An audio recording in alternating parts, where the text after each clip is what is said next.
Miss Judith here with Sewing and Growing, and today we're going to be practicing stitching, and we are going old-fashioned. In the old days, if you were in one of my sewing camps, you would get a nice little handout with all these different sewing practice sheets on them, but today we're going to be making them ourselves. We're going to be making 3 sheets, and I'm just going to go ahead and show them to you, and then we will pick up.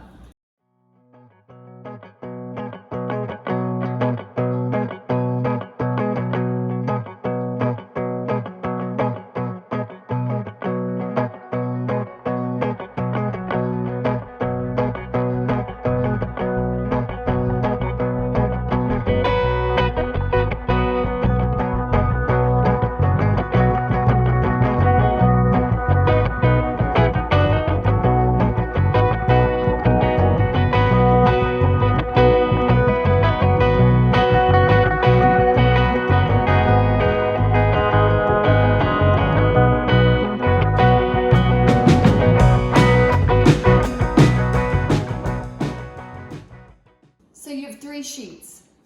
You have one that has straight lines on it. You have another one that has slight curves.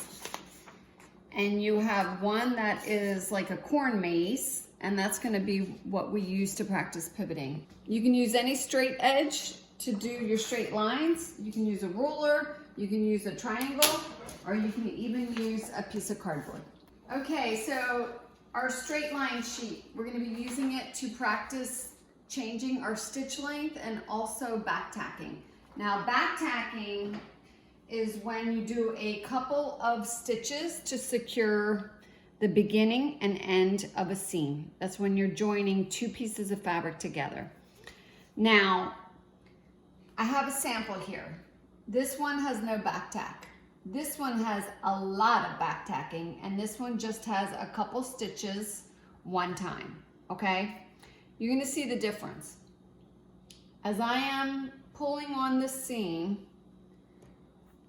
you see how without a bacttack, the seam starts to come up at the beginning and end, okay?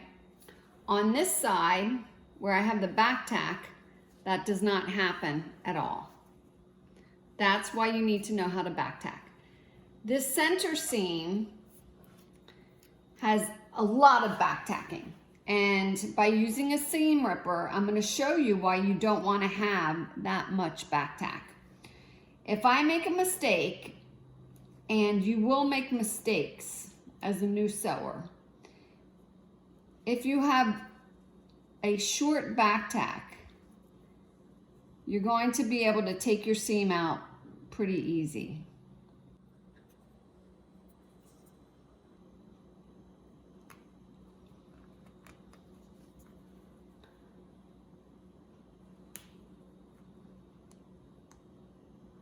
So I can redo my seam, fix whatever's wrong.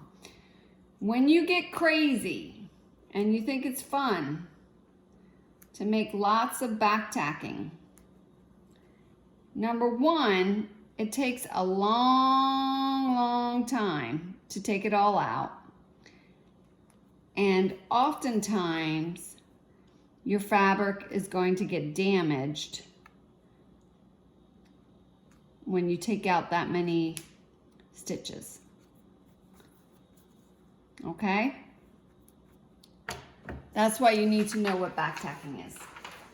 With my straight line sheet, and yes, this is paper, and yes, you can sew on paper. I'm going to turn on my machine. I'm going to put my paper under my threaded machine. I'm going to line up the center of my presser foot with the line on my paper. I might use my wheel to start my stitching. I'm going to take a couple stitches. I'm going to bacttack in whatever manner my machine does a bacttack, and I'm going to try to sew on the line. Whoa! I'm learning how to sew. When I get to the end of the line, I'm going to bacttack. Make sure your needle is in the uppermost position. Raise your presser foot and snip your thread. You can very easily see how you did. So you're going to go ahead and do this entire sheet, trying to remember to do back tacks at the beginning and end. This is a good time to also change your machine setting from a small stitch to a big stitch. And you're going to notice that when you do a small stitch, your machine seems to go slower. It's not really going slower, it's just taking a smaller stitch, and it takes longer to do a bunch of small stitches. When you do a small stitch, you'll also find that when you go around curves, it's easier to have a small stitch. There's a small stitch, and I'm going to do a big stitch.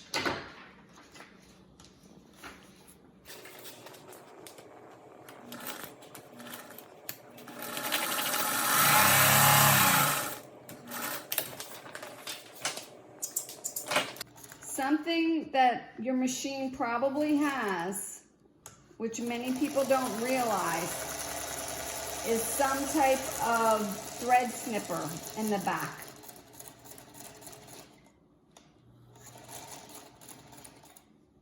So instead of using these snippers all the time, I just need to know what type of thread trimmer I have.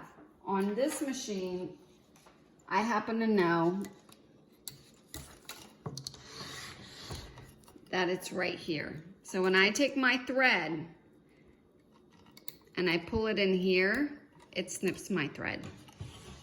I want you to also notice that as I'm sewing, I'm not holding my paper or my fabric down. All I'm doing is merely driving. I'm steering. So my hands are gently on my paper. I'm not holding flat down. I'm not holding my hands back here. If my hands are back here, I'm not steering anything. I need to be guiding my fabric before it gets to the needle. So I'm gently steering. And then you have your first sheet of practice stitching. And it's always nice to put your name on it and the date, so that you can save it in your scrapbook. I'll put it on the refrigerator. Next up is our curved sheet. And what you're going to realize when you're doing a curved seam is that a smaller stitch is going to be easier to control. I'm going to start with a big stitch. Now I'm like, that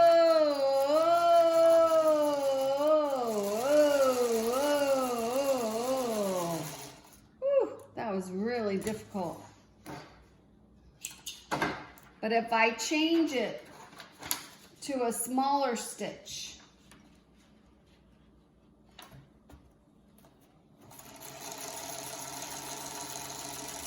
it takes a much longer time to go around the curve, and so you can easily control the accuracy of it.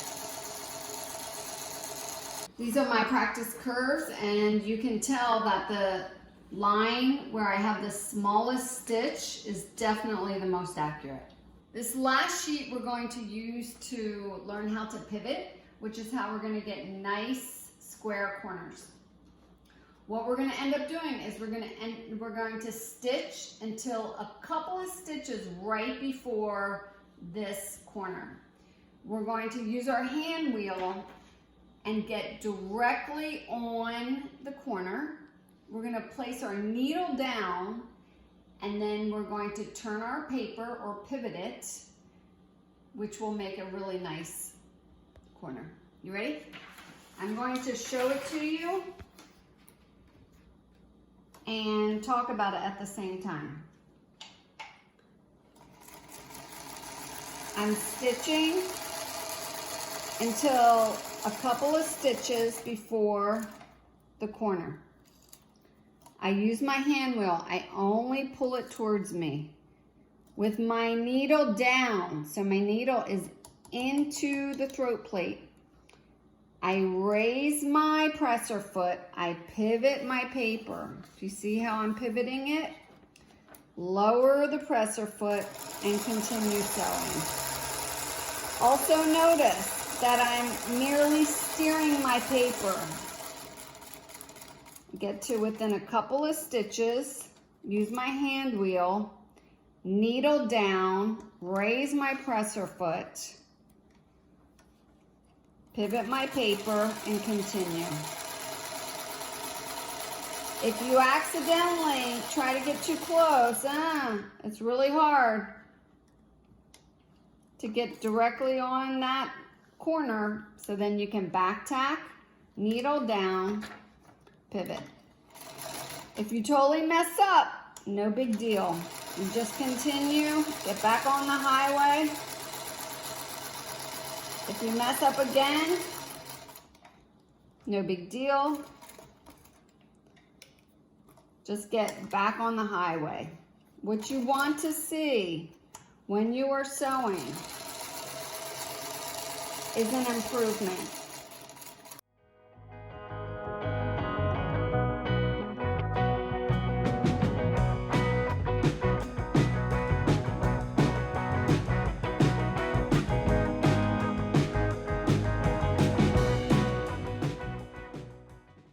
So hopefully you have been successful with your practice sheets.